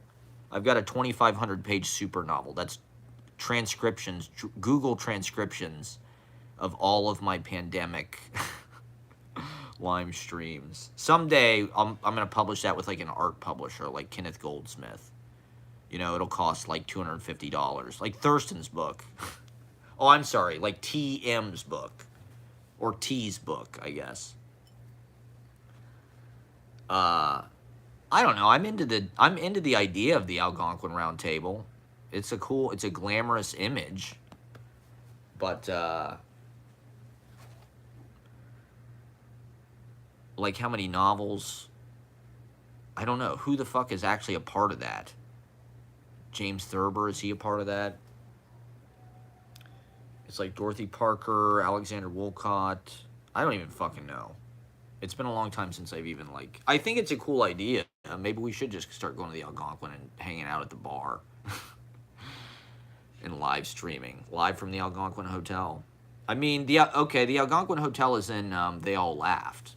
Peter Bogdanovich, I think, was trying to like portray this kind of whirlwind, like New York, like a Dorothy Parker thing. Like he was trying to like throw back to that glamorous New York of like the 20s and 30s, even though he filmed it in 1980. The wit of that movie and the kind of repartee of the cast, I think he was trying to do his version of like the Algonquin Round Table or whatever, you know, the idea of that. One of the curious links with Dorothy Parker is she actually wrote reviews of Jack Michelin's book, River of Red Wine, I think. Or maybe it wasn't that book, but like, you know, Jack Michelin got blurbs from Jack Kerouac and Dorothy Parker, of all people, that sort of commended his book and his style. And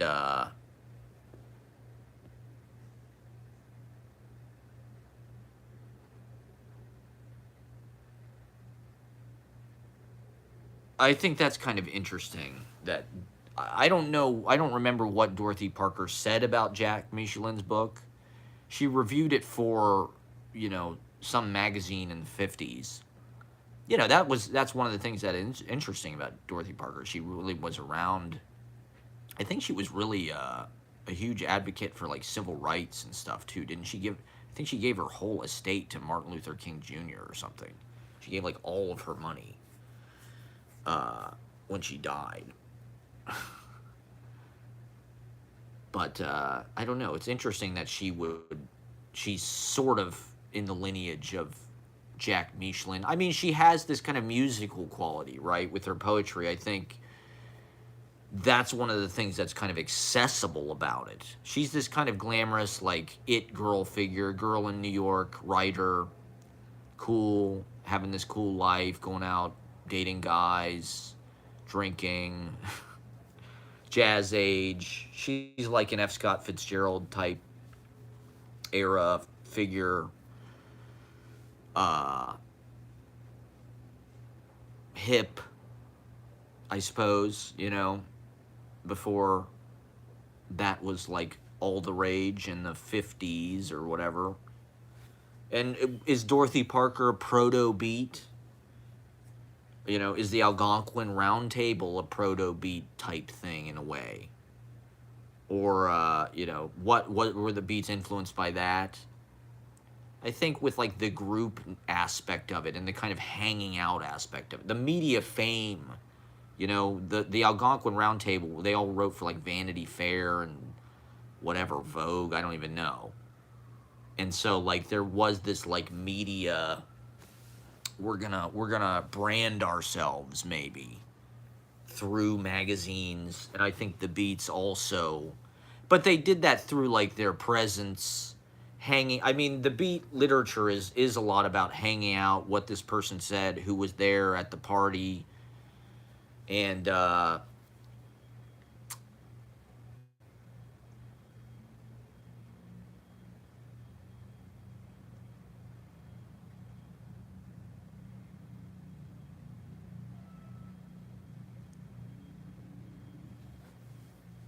you know, I'm not sure that the Algonquin Round Table was the first example of that.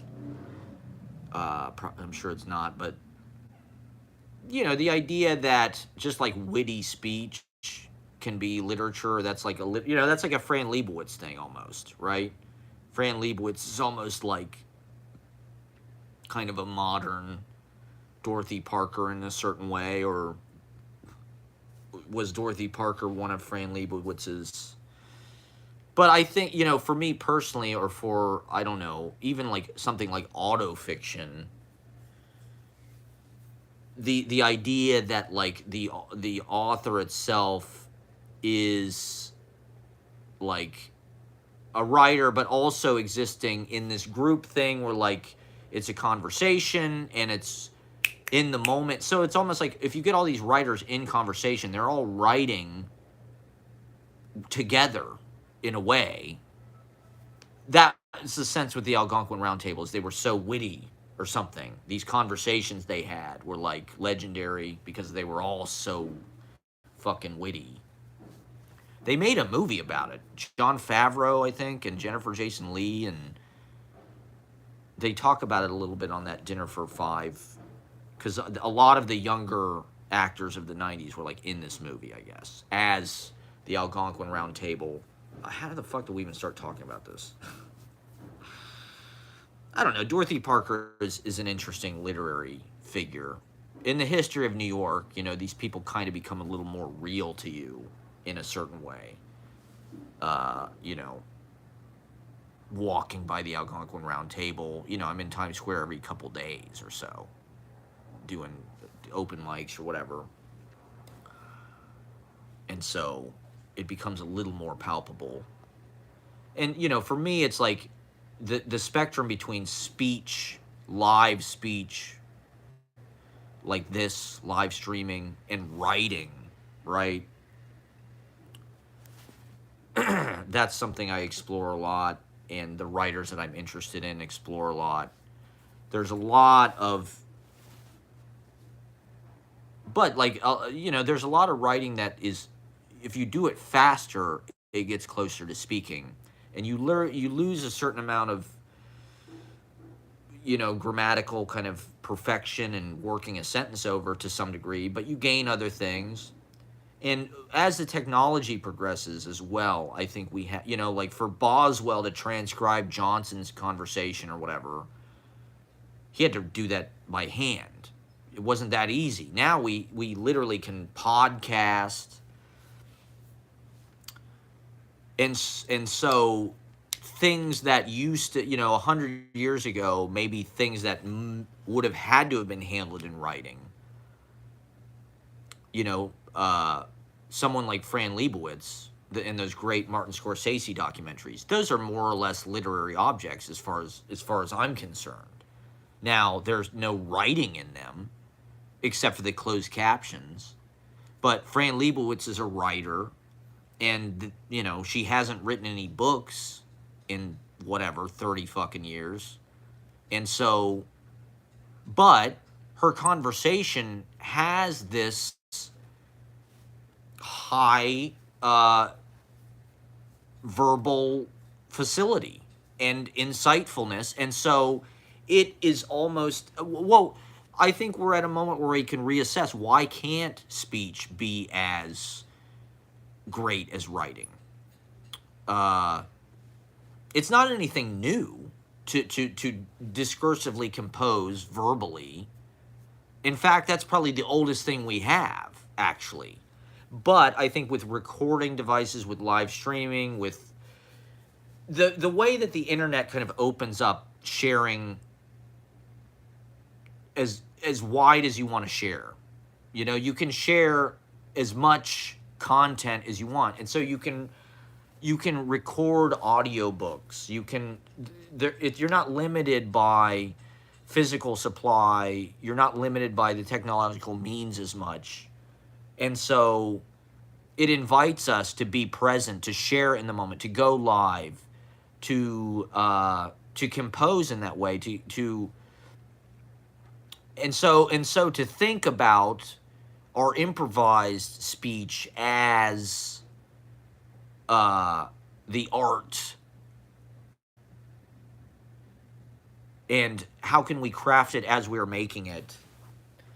And so people like the Algonquin Round Table, I don't think about them that much. Maybe I should. Maybe that's what I did think it was kind of curious that TM did those events at the Algonquin, because I was like, oh, that's kind of interesting. It's like, to me, I don't know. I would have pictured the lineage of that. Like, what does that go into? That goes more into something like Jay McNerney or something. You know, if I were to say the modern, you know, people that have followed that kind of like, to me it was almost more about like their glamorous lives as like drinkers or whatever than it was about, and New Yorkers as like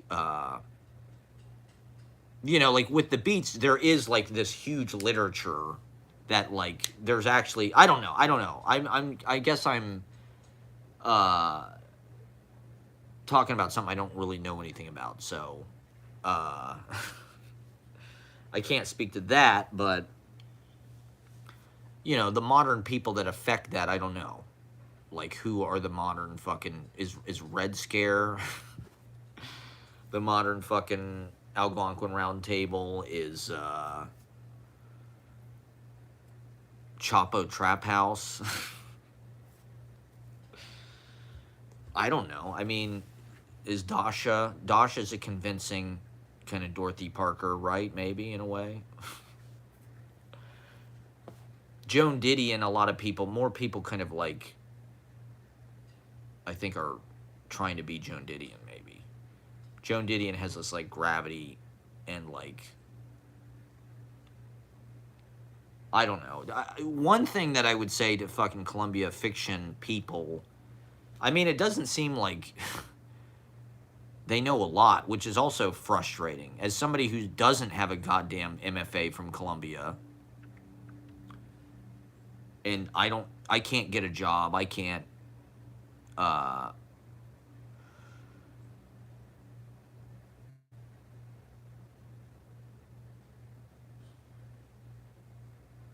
mean, for one thing, I would say, like I said, come downtown, read outside of the stuff, go to the library there. I'm sure the Columbia Library is like fucking insanely great. I would love to be able to go there. Uh, like, there's probably a lot of great stuff in the archives.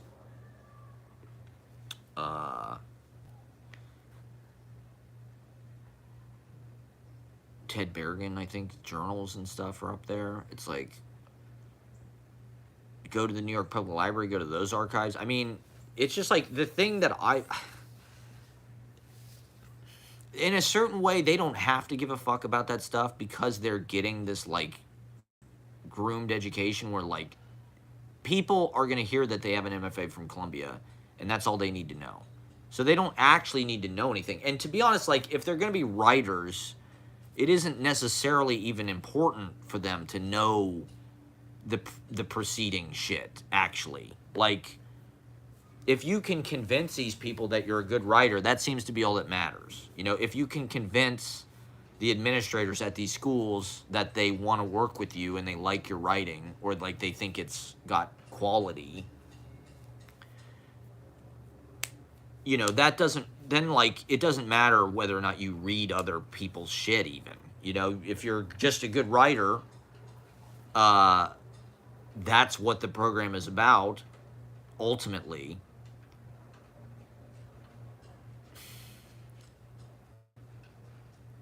I just wish that people would try to make their writing, like I said, have more of the dirt on the roots or something. Like, when I read like that Sean Thor Conroe book or whatever, the fucking fuckboy book, that dude went to Columbia, and it's like, he's like doing the Columbia version of like, I'm going to do like some kind of like busted dialect colloquial speech, but it feels like a very like skillful, curated, carefully chosen, guided version. And maybe that's what writing is, but to me, it's missing that kind of like bearded, outdoor, wild, dirty. Now, I think you can go too far in that direction. You know, like I think Sam Pink is somebody that goes too far in that direction. Where it's like, it's just too fucking like trying to be like some weird hillbilly regional thing or something. And it's like, I think you should try to get like the sound of the world into your work, actually.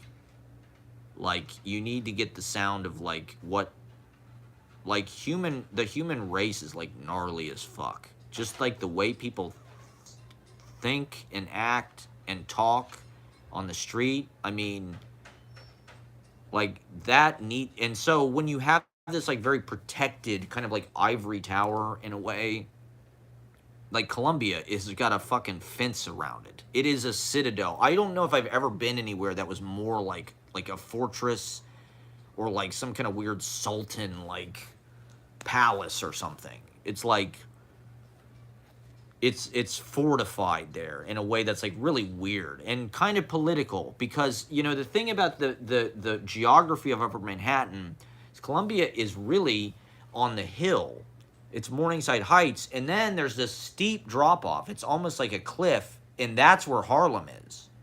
And so they're kind of segregated from Harlem by this natural wall in a way, even though it's in that part of town. I mean, Columbia is, you know, north of there, it kind of comes together around 116th, 125th, but like they protect the rich white people and the rich people in Morningside Heights. It's like it's a strategic position.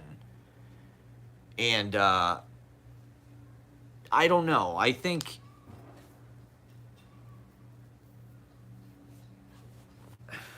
there's just like an orderliness. I mean, particularly like at this moment we're in, like it could be apocalyptic. Our society could be collapsing. We don't fucking know. Like, to just like work to like protect your, to me it's like the writing, they're trying to write stuff that's gonna like advance their career. They get into a lot of the poets at Columbia got into every fucking publication. They got into New Yorker, they got into the Poetry Magazine, this, and they write poems for that stuff. And to me, if you're like, it's kind of like I was saying with like being a novelist and like having to sit at a desk. It's like that kind of poetry that's like super worked over, like magazine verse. It's almost like doing too much of the work for the reader in a way, because it's so immediate. Like, wow, this is good. It's not really like, you know, like poetry is, I'm not going to say it's meant to be difficult, but like to me, it's meant to be like sort of unattainable, or it's meant to be like defiant. Like poetry is supposed to be something that's like inexhaustible because it continues to like kind of like disobey complete understanding. But that's inspiring. That's why it's like art. That's why it's like fine art or paintings or something, because it's just like it's constantly like encouraging you on to feel more and think more about it. And I don't know, when I see stuff that's like so finished and so like immediately gratifying, or like eager, it's almost like eager to make sense or something. You know, there's, I mean, one of the things about Columbia that I see is like it's not really the experimental place. You know, like I think that's one aspect of like these MFA programs, is like each school has its own brand, really, of writing. That's what I've seen. People come out of these schools and they sound like they're professors. And I don't want to do that. You know, like I do think there's something to be said for like developing naturally and developing like in the wild. If you can do that, the problem is with our generation, everybody got a fucking MFA by the time they were 25 or 30. So it's like everybody's on this career ladder, and it's more about that. And it's like now it's paired with Instagram and social media, so it's like everybody's constantly like blasting their fucking career out and like trying to like display like, okay, this is my new accolade, this is my new thing. And it's like,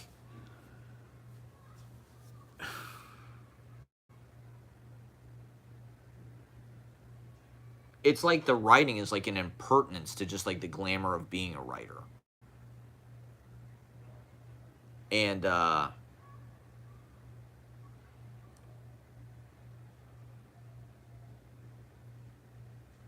don't know, when you've just been like handed a style and told everything, like this is what's good about your writing, this is what you need to cut out.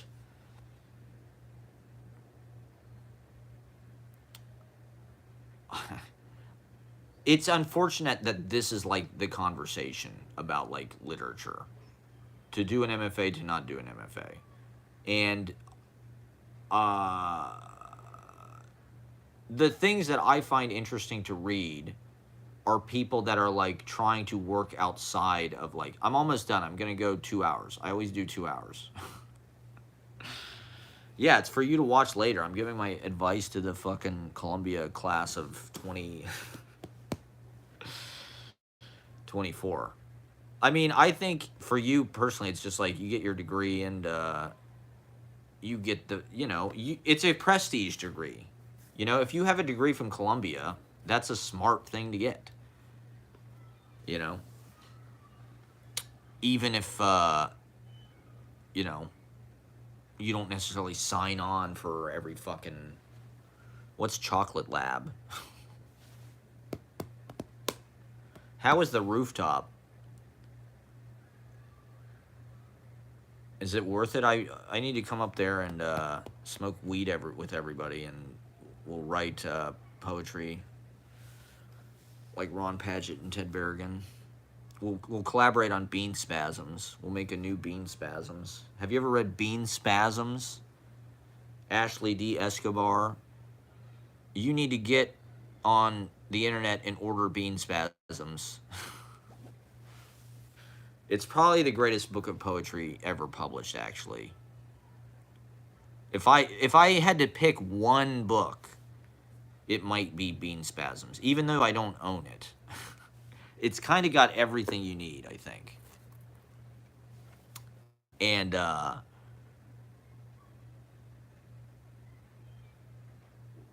Pepsi. He loves Pepsi. Have a Pepsi disappear. Yeah, pretty much. That's all. I mean, it's more complicated, but Ted Berrigan and Ron Padgett wrote Bean Spasms. Like, it was like collaborations. Ron Padgett, I think, had a typewriter like in his kitchen or whatever, and he lived somewhere up by Columbia. I don't remember where, someplace on the Upper West Side. And so Ted Berrigan would go over there, and they'd go back and forth. They did that a lot in the New York School. There was a lot of collaboration. I think Frank O'Hara probably was maybe the instigator for that. But there was a lot of like, I'll write a line, you write a line. Exquisite Corpse, stuff like that, And that's a New York thing, I feel like. Being able to hang out and, yeah, all right, hit me up. I think I'm having to work, but I'll be done, at a certain point. And so I'll come to the David Lynch opening. David Lynch should cast me in one of his movies. I mean, I think he should come to the open mic. I think the open mic is like a David Lynch type experience, so I think he'd be into it. So we have to. You have to. How do you do this? How do you meet famous people? You have to teach me how to do this, because I'm not good at it. But we'll talk about transcendental meditation with him, about our mantras and shit. Do you really? I don't think it's going to be Tarantino's final film. Is his next movie his last movie? Has he said that? Speaking of which, have you read his book? We are in the shop. He's... I don't think so. I don't think so. Is he almost 60? Have you read... Oh, that's right. He's got the cinema speculation book. Is that any good? Have you read the Once Upon a Time in Hollywood book? I'm very curious. I think it's really cool that he's like taken this new life on as like a serious writer. I do think Quentin Tarantino is probably one of the best American writers alive, actually. Like, for better or for worse. He's the new kind of Elmore Leonard or whatever. Not that his book is going to be one of the best books or anything, but like his movies, I think, are some of the best writing. Because, like, why do you think Tarantino is a good writer, though?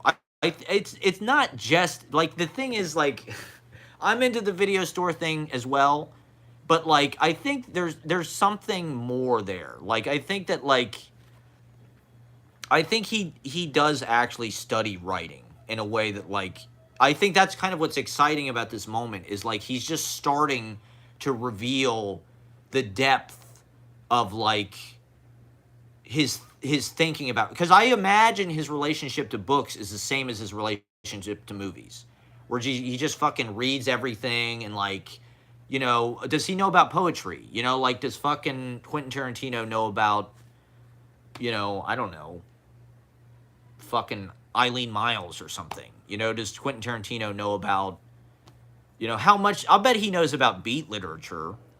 You know, does Quentin Tarantino know about Bob Kaufman? You know, does he know about Taylor Mead? Like, does Tarantino like Warhol films? You know, does Tarantino like Maya Deren films?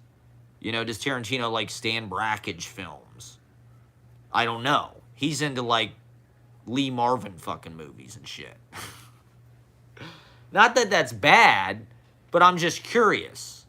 You know, like, I haven't looked at his book very much, but, like, I'm wondering what it looks like on the page. And what his, like, is he like the Cormac McCarthy? Your 16mm film, that's cool. Yeah, I want to see it. I love weird performance art movies and shit. We should make a movie. Let's get these Columbia fucking kids down here. Let's all do acid. And we'll improvise a movie with Matthew Silver. We're going to radicalize the class of 2024. All right, send me the link. All right, I'm going to 1 hour and 20, so I'm doing 2 more minutes. Just your friends. Bring whoever you want. I don't care. Bring Dime Square people. We'll go to Bella Ciao. Let's get Zlad to be in it. We need Zlad to be in it. Maybe we'll cast a movie at the next open mic. We'll get Zlad and I don't know who else. Yeah, send me a link to your movie. I'll watch your 16mm. Is it on Ubu Web? Do you do pin sound? Do you know what pin sound is? I have a lot to teach these kids. We're going to do a poetry workshop. It'll be only $350 each. Come down. Dr. Proctor, class is in session. We're going to teach these kids about new narrative. All right, bye. I mentioned new narrative to somebody the other day. They didn't know what it was. Not that I read that much new narrative, but